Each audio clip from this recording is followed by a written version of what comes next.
हमारे केंद्र के पेट्रोलियम और नेचुरल गैस के मंत्री धर्मेंद्र प्रधान जी, यहां पूर्वोत्तर राज्यों के विकास के मंत्री जितेंद्र सिंह जी, हमारे उर्वरक विभाग के राज्य मंत्री अहिर साहब,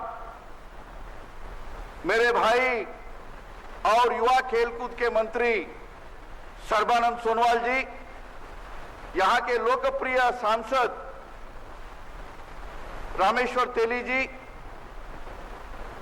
असम सरकार के मंत्री जी, यहां के विधायक महाजी जी और बहनों और भाइयों, आज के दिन जो असम आंदोलन में 855 से ज्यादा लोग शहीद हुए, उनको नमन करने के लिए हम यहां खड़े हैं। ये 855 लोगों के शहादत के कारण और असम के करोड़ों लोगों के कारण आज ये ब्रह्मपुत्रा क्रैकर पॉलीमर लिमिटेड का लोकार्पण माननीय नरेंद्र भाई मोदी जी के करकमलों से हो रहा है। मित्रों, इस गैस कारखाना के लिए जो यहां के किसानों ने जमीन दिया, उन लोगों को भी मैं अभिनंदन करना चाहता हूं, उनका सम्मान करना चाहता हूं। हम सब जानते हैं, जब माननीय राजीव गांधी भारत के प्रधानमंत्री हुआ करते थे, तब यहां के विशाल आंदोलन के कारण असम समझौता हुआ था। उस असम समझौते में एक गैस कारखाना बनाने का अकार्ड हो गया था, समझौता हो गया था। राजीव गांधी जी ने जो भरोसा दिया था, उस भरोसा को माननीय नरेंद्र भाई मोदी जी ने पूरा किया। इसलिए नरेंद्र भाई मोदी जी को मैं धन्यवाद देना चाहूंगा। मित्रों, माननीय प्रधानमंत्री जी का एक सपना है। वो सपना ये है मेक इन इंडिया। उस सपने का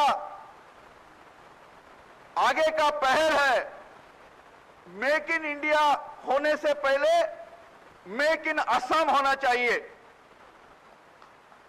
और यदि असम में प्राकृतिक संपदा है, असम में गैस है, उस गैस का पेट्रोकेमिकल कारखाना असम में बनना चाहिए और उस गैस का वैल्यू एडिशन और उस गैस का पॉलीमर कारखाना वो लपेटखटा में बनना चाहिए, वो डिब्रूगढ़ में बनना चाहिए, वो असम में बनना चाहिए।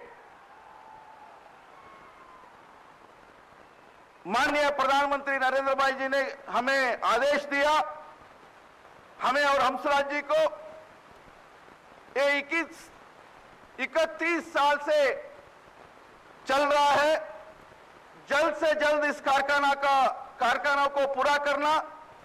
हम खुद आएंगे और इसका लोकार्पण करेंगे। और इसलिए पिछले 1.5 साल में पूरा ताकत लगा करके यहां के सभी जो कर्मचारी है, मजदूर है, इंजीनियर्स है, टेक्नीशियंस है, वो गेल का है, ऑयल इंडिया लिमिटेड का है और नुमाली रिफाइनरी का है, वो सारे लोगों ने असम सरकार के सहयोग के साथ इस पेट्रोकेल कॉम्प्लेक्स को खड़ा किया। उन सब लोगों को आपके तरफ से मैं धन्यवाद प्रेषित करना चाहूंगा। मित्रों, असम के लिए 1 लाख टन का पॉलीमर चाहिए, लेकिन माननीय नरेंद्र भाई मोदी जी ने जो लोकार्पण कर रहे हैं, इस कारखाने के कारण 1 लाख नहीं, 2 लाख नहीं, 3 लाख टन का पॉलीमर हर साल यहां बनेगा। और 1 लाख नए उद्योगों का, नए रोजगारों का सृजन होगा। 1 लाख नौजवान को नौकरी मिलने वाली है। यानी नरेंद्र भाई मोदी जी का जो सपना है मेक इन इंडिया के लिए, मेक इन असम, उस मेक इन असम का ये ताजा उदाहरण है हमारा ब्रह्मपुत्रा क्रैकर और पॉलीमर लिमिटेड और इस वैक्स कारखाना। मित्रों, आखिर में मैं इतना ही कहना चाहूंगा, माननीय प्रधानमंत्री जी ने हमको आदेश दिया था, बगल में नामरूप में जो वहां ब्रह्मपुत्रा वैली फर्टिलाइजर कारखाना है उसका पुनश्चेतना होना चाहिए, उसका रिवाइवल होना चाहिए। अभी जो 3.5 लाख मेट्रिक टन यूरिया बना रही है वो पूरा नॉर्थ ईस्ट के लिए, पूर्वांचल के लिए पर्याप्त नहीं है। 7 लाख मेट्रिक टन चाहिए और पूरा नॉर्थ ईस्ट के लिए जो चाहिए वो यदि कहीं बनना चाहिए वो असम में ही बनना चाहिए। माननीय प्रधानमंत्री जी का आदेश रहा, इसलिए भारत सरकार ने इसके बारे में निर्णय ले चुका है। मैं आपको माननीय प्रधानमंत्री जी के तरफ से वादा करना चाहूंगा, आने वाले 3 सालों में वो ब्रह्मपुत्रा वैली फर्टिलाइजर कारखाना है वो भी तैयार होगा और आपके सेवा में रहेंगे। मित्रों, जैसे ये संयंत्रों को हम खड़ा कर रहे हैं उसके साथ मानव संसाधन भी चाहिए।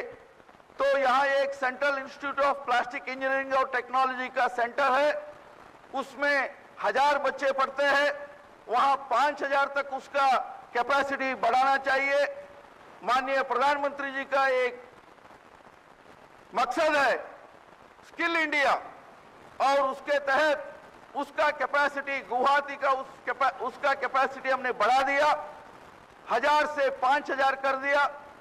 और वैसे ही फार्मा के लिए एक national institute of pharma education और रिसर्च वो पहले ही घोषित हो गया था, लेकिन उसके कैंपस के लिए हमने शिलान्यास रख दिया गुवाहाटी में। आने वाले 3 साल में एक बड़ा कैंपस भी नईपर का असम के जनता के लिए तैयार होने वाली है। मित्रों, मेक इन इंडिया के लिए, मेक इन असम, इसके लिए आज माननीय प्रधानमंत्री जी अपने व्यस्ततम समय में हम सबके बीच में है। मैं उनका स्वागत करूंगा, उनको धन्यवाद प्रेषित करूंगा। सभी जो महानुभाव मंच पर विराजमान हैं, आप सबको भी मैं धन्यवाद प्रेषित करूंगा। जय हिंद, जय असम।